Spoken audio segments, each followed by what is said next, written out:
Hi everyone, welcome back to a online solution. क्या हाल है जी? उम्मीद करता हूँ आप लोग बहुत मस्त होंगे, स्वस्थ होंगे, मस्त होंगे। तो ये वीडियो आपके लिए बहुत ज़्यादा इंपॉर्टेंट, क्योंकि इसमें हम लोग करेंगे सोशल साइंस का इंपॉर्टेंट जो विषय है, और वो है पॉलिटिकल साइंस, यानी कि सिविक्स, राजनीतिक विज्ञान।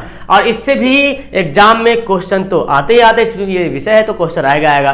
तो इसमें कुछ इंपॉर्टेंट क्वेश्चन आपके लिए मैं छाट करके लाया हूँ, जो कि सब्जेक्टिव क्वेश्चन। ऑब्जेक्टिव तो आप लोग गर्दा उड़ाए हुए हैं, तो मैं आपको सलाह देता हूँ बार बार कि भाई साहब आप सब्जेक्टिव फोकस करो। जब आप सब्जेक्टिव क्वेश्चन को पढ़ते हो ना, तो आपको मैटर, रियल मैटर क्या है, रियल बातें क्या, वो आपको जानकारी होती है। उसके साथ साथ हर एक लाइन में, हर एक क्वेश्चन की एक एक क्वेश्चन में कई ऑब्जेक्टिव छुपा रहता है। इसलिए अगर आप सब्जेक्टिव पढ़ते हो तो पूरी बातें नॉलेज मिल जाएगी, ऑब्जेक्टिव भी पता चल जाएगा। तो हम क्यों ना सब्जेक्टिव पे ज्यादा फोकस करें। ओके, तो ये वीडियो आपके लिए एकदम आप ही के लिए है। और चलिए शुरू करते हैं। वीडियो अच्छी लगती है लाइक भी करना। और यहाँ देखो, अगर आप लोग इसको फॉलो करते हो, यूज करते हो, तो डिस्क्रिप्शन में लिंक दिया, उससे आप मुझे फॉलो कर लेना। ओके, चलिए सबसे पहला सवाल बहुत ही गजब का सवाल है कि रंग भेद क्या है। देखिए, रंग भेद के बारे में आपको भी बहुत कुछ पता होगा, लेकिन यहाँ पे जब सवाल लिखने की बारी आता है तो हमको कुछ ना कुछ यहाँ पे लिखना पड़ेगा। रंग भेद होता क्या है, रंग भेद क्या है जी, इसके बारे में जानते हैं। रंग भेद क्या है? देखिए, रंग भेद का तात्पर्य चमड़ी के रंग के आधार पर लोगों में भेदभाव करना। दक्षिण अफ्रीका में गौरव लोगों, मतलब गोरों को गौरव बोला गया। गौरव लोगों की सरकार ने, या गौरव बोल सकते हैं, बहुसंख्यक वाले लोगों के प्रति विभिन्न प्रकार के भेदभाव की नीति अपनाई थी। इसे रंग भेद की नीति के नाम से जानते हैं। अब देखिए, समझते हैं इसका मतलब। रंग भेद, रंग मतलब होता है कलर, है ना। अब देखिए हमारे बॉडी का दक्षिण अफ्रीका में, है ना, देखिए दक्षिण अफ्रीका में लोग कैसे होते हैं आपको पता ही है, काले काले होते हैं जी। तो दक्षिण अफ्रीका में लोग काले काले होते हैं। तो वहां जो अंग्रेजों ने जो कब्जा किया, जिस समय भारत पे अंग्रेजों का कब्जा था, तो दक्षिण भारत में भी अंग्रेजों का कब्जा था। तो वहां एक नीति लगा दिया। देखो, अब दक्षिण भारत में ढेर सारा आबादी दक्षिण भारतीय लोग हैं, अफ्रीकी लोग हैं, दक्षिण अफ्रीका लोग, अफ्रीकी लोग हैं, दक्षिण अफ्रीकी लोग हैं। और वहां पे अंग्रेज चला गया शासन करने के लिए। तो उतनी सारी आबादी, उतनी सारी जनसंख्या पे ये छोटा सा अंग्रेज लोग गया और कानून बना दिया, रंग भेद नीति। मतलब ये है कि अगर हम जहां पे हैं, गोरे लोग जहां पे, वहां पे अफ्रीकी लोग नहीं रहेगा, यानी कि काले काले लोग मेरे साथ नहीं रहेगा। यहां तक कि ट्रेन में भी ये सब रूल नियम, बहुत जगह रूल नियम ला दिया था कि यहां पे जब ये सीट गोरों का है, काले लोग यहां पे नहीं यूज कर सकते। ये ट्रेन, इस बोगी में सिर्फ गोरे लोग ही जाएंगे, इस बोगी में काले लोग नहीं जाएंगे।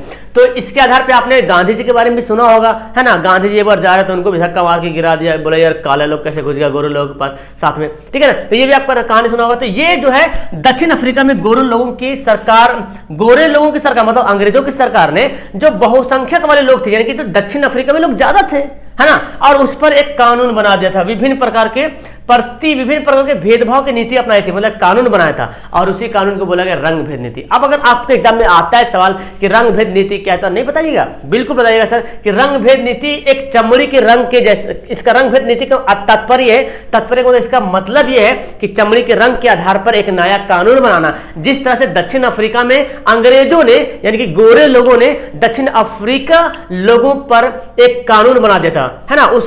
वहां पे जितने सारे बहुसंख्यक लोग थे, बहुसंख्यक मतलब लोग तो ज्यादा थे वहां, है ना, और ये थोड़ा कम ही लोग थे, लेकिन कम लोग होकर बहुत ज्यादा लोगों पे कानून चला रहे थे। तो उस पर एक कानून ला दिया, और वही जो है रंग भेद की नीति अपना दिया। तो इसको आप और बढ़ा चढ़ा के लिख सकते हैं कि इस कानून के अंतर्गत क्या क्या था, कि बहुत जगह सरकारी चीजें, या तो बहुत जगह स्थल के पास गोरे लोग और रंग भेद एक जगह नहीं खा सकते थे, या नहीं रह सकते थे, या एक साथ नहीं चल सकते थे, एक साथ बहुत सामानों का यूज नहीं कर सकते थे, या आप ऐड कर सकते हो, ठीक है ना। चलिए, यहां पे इंग्लिश का है, नोट डाउन कर लेना।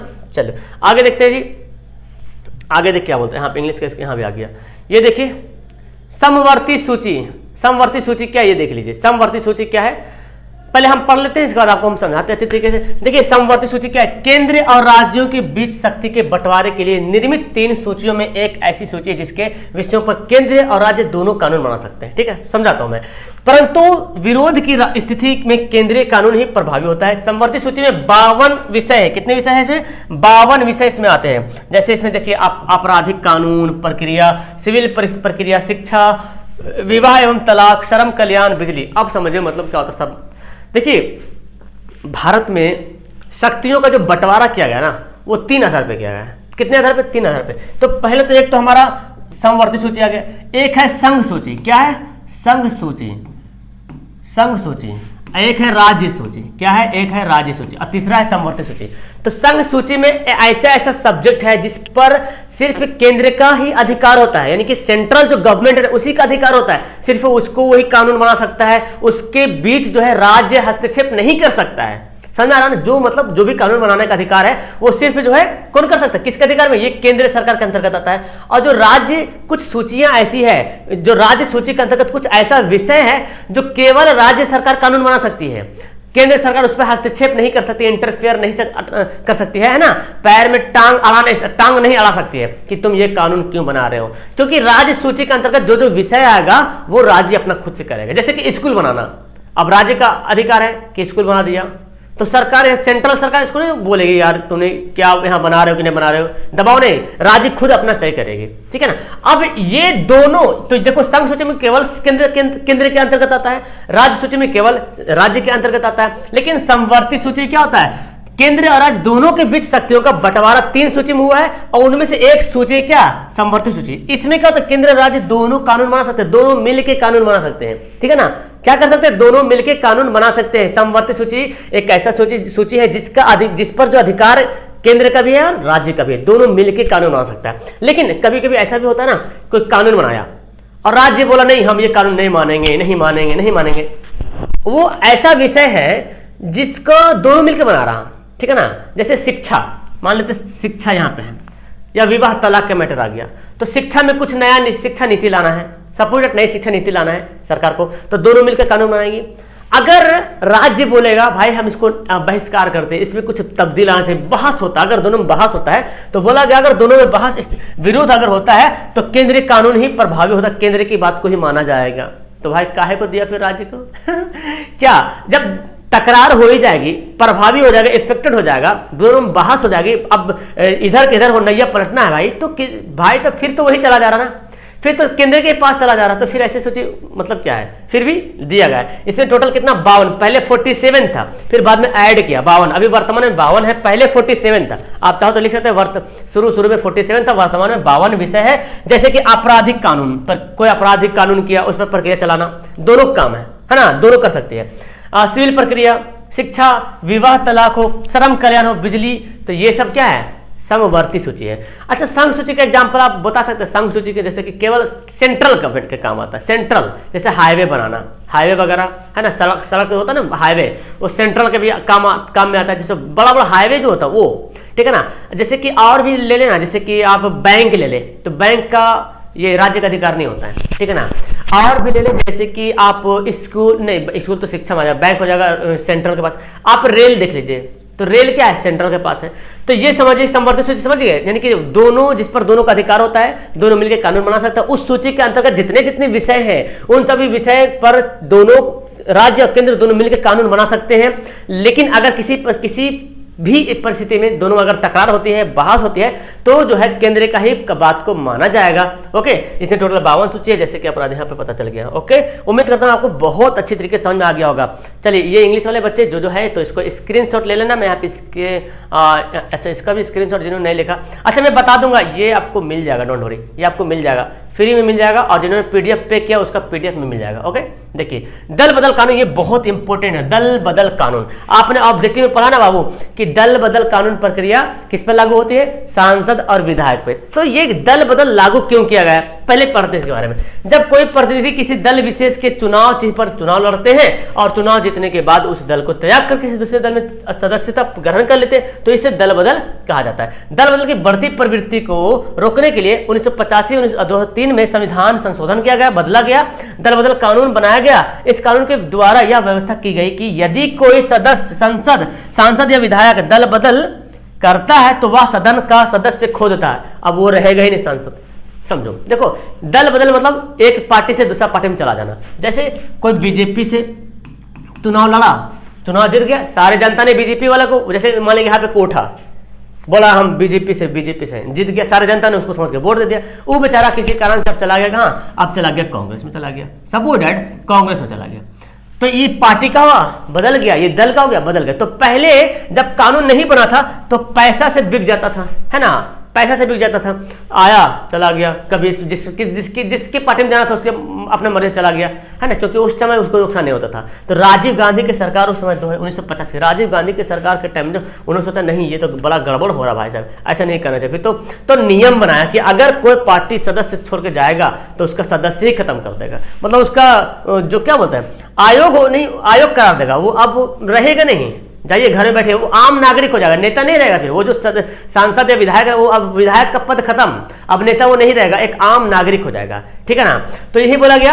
अब देखो जब कोई विशेष दल से चुनाव लड़ता है, चुनाव जीता है, और जीतने के बाद क्या करता है, अब पार्टी को त्याग देता है, ठीक है ना, और उसको बोलते दल बदल। तो इसको देखते हुए जो है ना 1985-2003 में संविधान में संशोधन किया गया, कानून बनाया गया कि ये बहुत इंपॉर्टेंट, यदि कानून के द्वारा यह व्यवस्था की गई कि यदि कोई सांसद या विधायक दल बदल करता है तो संसद या तो सदन का सदस्य होने के अयोग्य होता है। मतलब अब सदन के जो लोक सदन, विधानसभा, लोकसभा जो है उसके सदन का जो सदस्य नहीं रहेगा, समझ आया। तो अब बोलेंगे सर अभी भी तो ऐसा होता है, देखिए होता है, लेकिन उसमें कुछ अलग अलग प्रक्रिया है, अलग अलग प्रक्रिया है। जैसे कि अगर इसमें कानून बनाया गया कि एक तिहाई 70%, अगर 70% पार्टी का 70% आदमी जो है विधायक चला जाएगा दूसरा पार्टी में तो उस पर दल बदल का कानून नहीं लगेगा। लेकिन पार्टी का 70% से कम, जैसे कि मानते किसी पार्टी में 3 गो हैं, किसी पार्टी में 3 सदस्य, ठीक है, किसी पार्टी में 3 गो विधायक जीता, ठीक है। अब 3 गो विधायक, जैसे अभी चुनाव देख लो बिहार में, देख लो यार, जैसे IMI है ना, असदुद्दीन ओवैसी वाला बिहार में चार उनका नेता था, 4 या 5 नेता था, तो 4 गो या 3 गो उठ के चला गया किसमें, RJD में आ गया, है ना, क्या बोलते हैं लालटेन छाप में आ गया, तो 70% तो ज्यादा हो गया ना। 70% कितना होता है, तो दुगना ज्यादा हो जाएगा, मतलब 70% हो जाएगा। तो अब देखो जब 70% चला जाएगा उसमें तो उस पर कोई कानून ही नहीं लगेगा, दल बदल कानून नहीं लगेगा। और अगर एक हो जाता तो उस पर दल बदल कानून लग जाता और फिर वो सदस्यता से बाहर हो जाता, ठीक है ना। तो यही दल बदल कानून है। मतलब अगर कोई ये इसलिए बनाया गया कि आप देखो डर से कोई जाएगा नहीं, एक ठो चुटपुटिया करे, चुटपुटाएगा नहीं यार, एक ठो चल जाते हैं इधर। पहले से होता था हमको नहीं चाहिए, मतलब इधर चल गया, हमको ये मछली मंत्री तो मुर्गी मंत्री तो मुर्गा मंत्री है ना, जल मंत्री, बिजली मंत्री, जो बनना था लालच में चल जाता था। अब एक ठो कोई नहीं जाएगा, अब जाएगा तो देख लेगा 70% है तब जाएंगे, क्योंकि पार्टी का तो अपना तो कोई नुकसान नहीं होगा, हमको फायदा ही फायदा होगा। तो ऐसा होता है, ठीक है ना, और अभी भी देखने को मिलता है। तो ये कानून सही है, लेकिन हमको लगता है कि ये जो 70% का इसको पूरे 100% करना चाहिए कि पूरा पार्टी जाएगा तभी होगा, नहीं तो फिर जहां गया पूरा पार्टी में से एक ठो भी नहीं गया और चला गया, मान लीजिए 100 आदमी है, उसमें से 99 विधायक चला गया तो सबको खत्म कर दो, मतलब दल सदस्यता ही खत्म कर दो। तो मेरे ख्याल से पूरा होना चाहिए। तो खैर आगे देखिए, राजनीतिक दल को लोकतंत्र का प्राण क्यों कहते हैं। देखिए ये सवाल ऑब्जेक्टिव बनता है कि लोकतंत्र का प्राण किसे कहते हैं, राजनीतिक दल को कहते हैं। क्यों भाई, देखते हैं। राजनीतिक दल के बिना हम लोकतंत्र की कल्पना नहीं कर सकते हैं। राजनीतिक दल चुनाव में भाग लेते हैं, उम्मीदवार खड़े होते हैं तथा चुनाव में जीत हासिल करने पर सरकार का निर्माण करते हैं।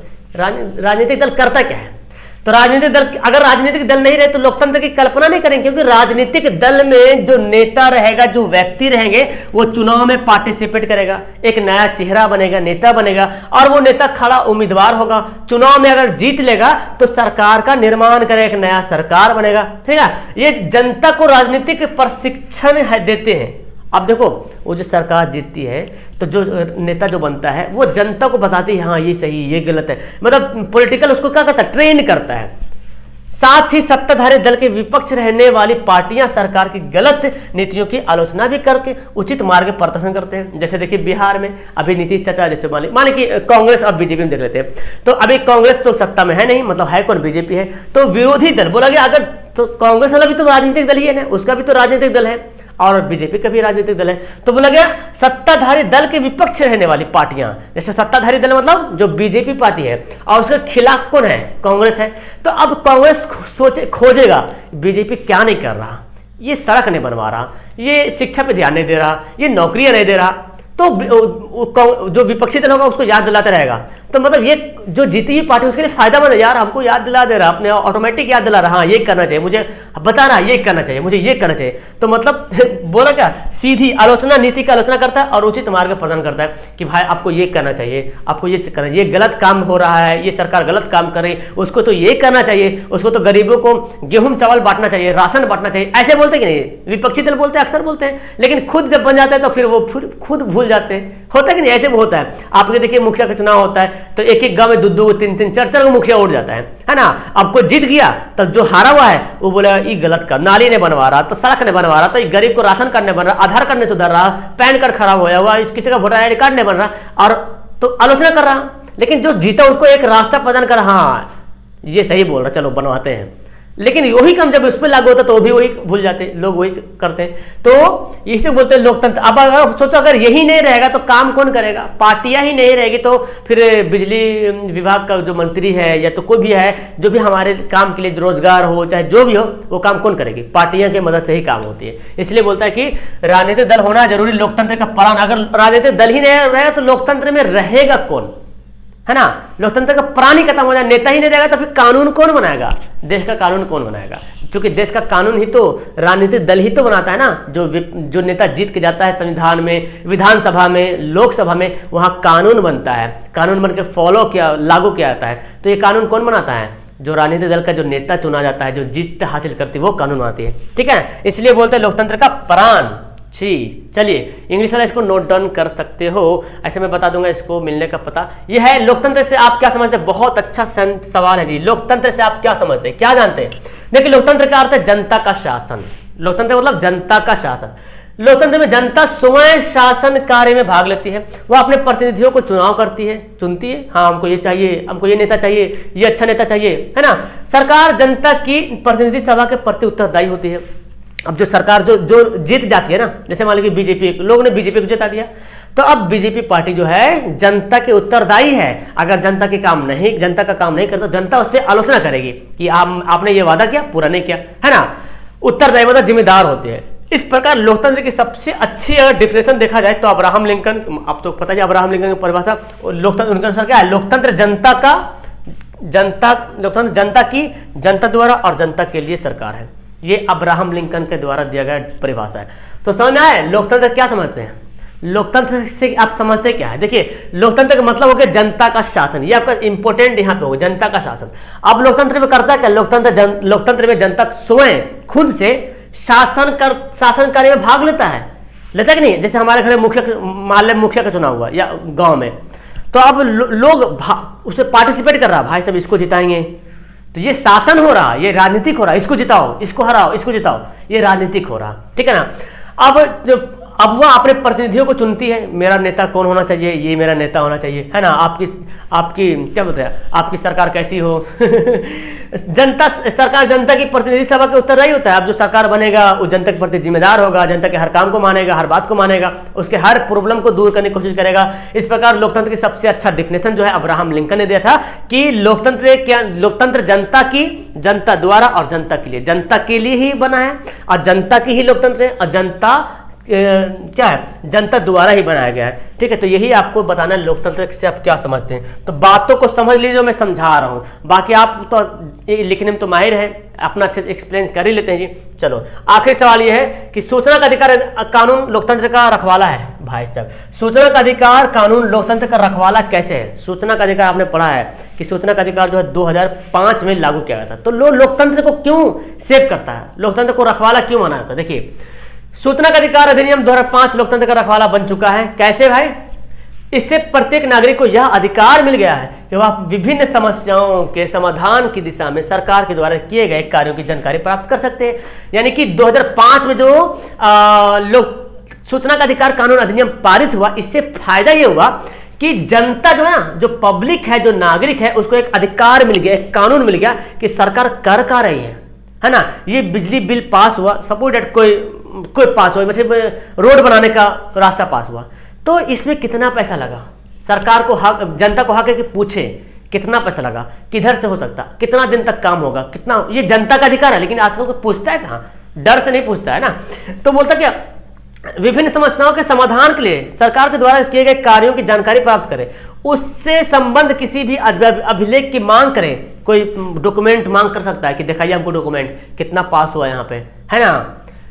सरकारी अधिकारी के लिए मांग की गई सूचना उपलब्ध कराना उसका कानूनन उत्तरदायित्व बन गया है। सरकारी अधिकारी के लिए मांगी गई सूचना उपलब्ध कराना उसका कानून अधिकार बन गया है। सूचना का अधिकार एक कानूनन अधिकार है। इससे गोपनीयता की जगह प्रशासन में पारदर्शिता आ गई। अब इससे एक फायदा हुआ कि अब कोई चुपचाप से कुछ नहीं करेगा। जैसे मान लीजिए कोई एग्जाम हुआ है ना, एग्जाम हुआ, सपोज डेट एग्जाम्पल बताए, आपने कोई बीपीएससी का एग्जाम दिया सपोज डेट, और अंदर अंदर सेटिंग कर लिया है ना, पता चला कि ये सेटिंग हो गया भाई, आपका नंबर पीछे आ गया, तो आपका कितना नंबर आया दिखा नहीं रहा, नहीं दिखाया कितना नंबर आया। तो आप चाहे तो सूचना का अधिकार, राइट टू इन्फॉर्मेशन जो है ना, उसके अधिकार पे आप उसको जो है ना वो इन्फॉर्मेशन डाल सकते हैं कि मैंने जो कॉपी लिखा मुझे दिखाइए, मेरा अधिकार है, हम देखेंगे कॉपी, मेरा कॉपी कैसे चेक हुआ, मेरा क्यों नंबर नहीं मिला, ठीक है ना। इस तरह से अगर गांव में सड़क बनने का या गांव में नाला बनने का कोई आया तो आप जो है ना, जो आपके मुखिया है, जो वार्ड है, उससे आप डिमांड कर सकते हैं कि हमको दिखाइए कितना आया है। You can demand. तो ये कब करोगे, जब आप पढ़ोगे तब तो करोगे, जब पढ़ोगे नहीं तो फिर कुछ नहीं करोगे, जानकारी हासिल करना पड़ेगा इसके अधिकार। अब गोपनीयता की जब पारदर्शिता आ गया, प्रशासन भी एकदम देख गया भाई साहब अगर कुछ गड़बड़ करेंगे तो हमारे खिलाफ काम हो जाएगा, इसलिए जनता पारदर्शिता साफ शफाफ एकदम। अब पदाधिकारी सतर्क हो गया, पारदर्शी और निष्पक्ष रहने के लिए बाध्य हो गया, अब एकदम साफ सुथरा काम होगा भाई, है ना।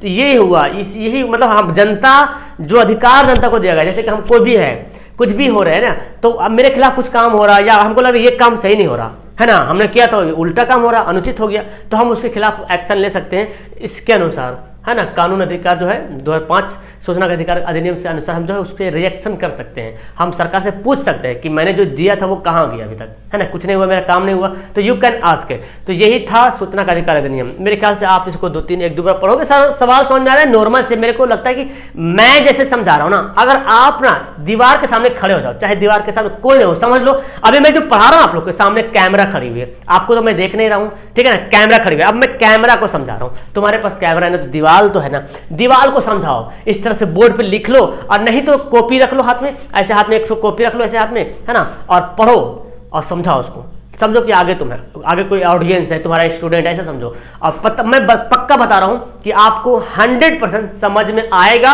और जो समझ में आपको आएगा ना वो बेस्ट रहेगा, और आप अच्छी तरीके से एग्जाम में लिख पाओगे। तो आज के बाद शिकायत नहीं होना चाहिए सर सब्जेक्टिव क्वेश्चन याद नहीं होता है, तो जैसे मैं पढ़ा रहा हूं इसमें थोड़ा टाइम देना पड़ेगा, पढ़ना पड़ेगा, समझना पड़ेगा, तब जाके कुछ हो पाएगा। ओके, उम्मीद करता हूँ कि ये वीडियो बहुत काफी अच्छी हुई होगी, वीडियो भी लंबी हो गई, तो उम्मीद करता हूँ अच्छा लगता है। वीडियो नीचे कमेंट कीजिएगा, नीचे लाइक कमेंट करना, लाइक का बटन दबाना और कमेंट जरूर करना। पहली बार तो चैनल को सब्सक्राइब करना, दोस्तों को शेयर करना। तब तक के लिए मिलता हूँ नेक्स्ट वीडियो में। That's all, thank you everyone, bye.